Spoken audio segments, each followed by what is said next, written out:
อคิดถึงฉันบ้างไหมน้อเธอเมื่อวันจันทร์ที่แล้วสองเรายังได้เจอเธอส่งยิ้มมานั่งอยู่คนเดียวเลี้ยวมองที่หน้าต่างหากมีเธอข้างๆก็คงจะสุขใจเธอคงไม่รู้ว่าฉันเองยังไม่มีใครหากเป็นเธอก็คงเข้าทีเธออาจจะมีใคร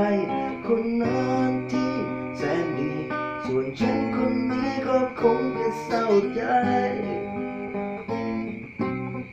เธออาจจะมีแฟนแล้วก็เป็นได้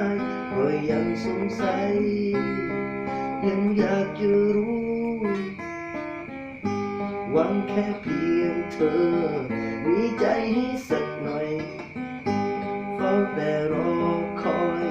เพียงเธอบอกรักมาสุขใจยิ่งนักที่ฉันได้เพียงแค่มองตากับเธอก็สุขสุดหัวใจโอ้โอ้ก็สุขสุดหัวใจโอ้เย่